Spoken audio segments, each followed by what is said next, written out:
As if the MLS doesn't already come under enough scrutiny, adding to the insult is Antonio Conte, as he was given a reason for some of his, let's say, controversial decisions in terms of his Italy Euro 2016 squad, leaving out. Jason, I can't believe I'm going to say it.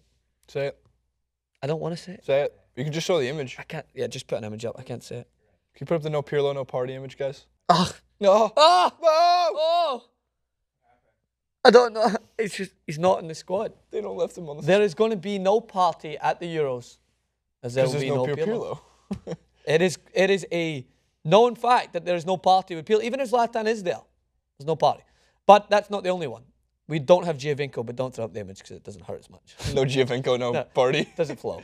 But Giovinco and Pirlo are not on the squad, and to give a little bit of a reason before we go into the discussion, Antonio Conte's words basically were, and he was describing it as if they'd committed some atrocious crime. Like, you commit the crime, you're going to pay it. So basically he said, in short, is that anyone who wants to play in the MLS, to shortcase it, is they're risking the consequences in football in terms of when you go and play there, you can pay the consequences.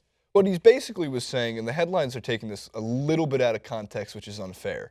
While he is definitely alluding to the MLS being an inferior league to that of the Premier League and La Liga and Serie A and all that, which is obvious. I mean, it doesn't take a genius to know that.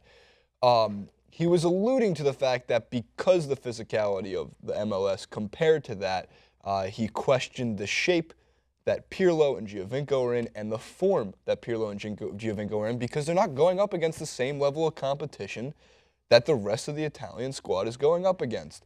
Now, it is a bit unfair to take a headline that does say, whatever it was, Conte says MLS is garbage. Yeah. Which is what some media outlets have been doing, which is a little bit unfair. What he's really saying is that they chose to play in a league that's not going to keep them in the same level of competition as the rest of the Italian squad. Therefore, they're not on the squad. He's putting together his best 30-man team, he feels. This was also a little bit about Pirlo. I think he's appeared in 116. Pirlo is 116 years Italian, 116, not 116 years old. No, he looks great for it. He looks great for 116. 116 appearances in the Italian roster. Yeah, yeah, and you make a good point, right? So it's the headlines run as a means to grasp attention, and I feel like American outlets love to bring this up. I feel like Americans deep down are so a lot of people have the agenda against soccer that they kind of take this as like, see, is it really worth it? We don't even get our players like into the national team when they come here. We shouldn't. The MLS is shite, blah blah blah. But the reality is, in one case, is Andrea Pirlo came to sign in the MLS for the absolute wrong reasons, which I consistently tell everyone I speak to. Why do you want an aging player? Why do you want these legends coming over to play their final years while they sip pina coladas and just look at the sun go by? And make more money than everybody else in the freaking MLS. And make more money and take away from youth. Like, I did the clip on Facebook. Go and watch it. There was I'll leave a link in the description. It was like, there was this article that ran on The Guardian, is why can't America create the next big soccer star? It's because they don't focus on soccer. They don't focus on soccer. They don't focus on developing the youth. So you think that Lionel Messi just came walking along one day and just went, you know what? Well, it so happens that there was this man called Maradona before him. It so happens that there's Di Stefano. Argentinians develop consistent players. You've got this quest to get this one superstar. Well, maybe if you start to focus on developing younger players, you won't need to rely on bringing in legends to try and grow your game, because the overall competitiveness of the league will be of subsequent value. Therefore, you will get more people. Therefore, you'll get more money, and you can consistently develop players. You don't need to rely on fucking Lampard and Pirlo, who just go and get banged 7-0 by another team. I thought you were saying you're going to go bang 7 girls. They probably did, but they lost. But either way, the whole point of that, though, I think that you're trying to make here is, with that specific problem in the MLS, it's costing Pirlo and Giovinco their national teams in the Euros. Yeah, which is a huge, major competition.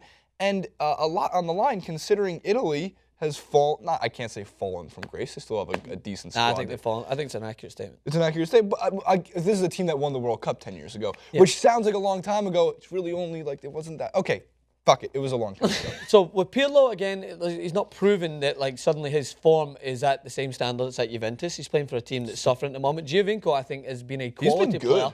in the MLS. And I've said that I said Giovinco is the perfect example of someone who comes over to further their career, not to retire. He comes over in the same way that Bradley Wright Phillips has done, as they have went on to thrive and play better than what they had done before. But the overwhelming story here is that this isn't even the most controversial decision of Conte's decisions. He left out the top Italian goal scorer, not the top scorer in Italy, because we know Higuain won that, but Italian goal scorer, Pavoletti. He was left out of the Italian squad, whereas he is the only Italian national, which they desperately need strikers, and he was left out of that team as well. So there's controversial decisions. He's like Austin Powers playing blackjack. 5. I'll stay. I suggest you hit, sir. I also like to live dangerously. I mean, Antonio Conte is a genius tactically, so he's going to have his motives for it. I think that at least he was honest. He comes out and he's like, I don't think they're playing at a quality enough standard. And it really just comes down to, you can look at each player he's chosen. And there has been, like David Beckham, when he moved to the LA Galaxy, still was trying to play his football in England, and they were like, well, you're not playing at a competitive enough level. Like, it's I don't think they're that wrong. I don't think they're that wrong. The only thing I think Giovinco's wrong. I think, and this is weird, or maybe unfair, but Pirlo is older.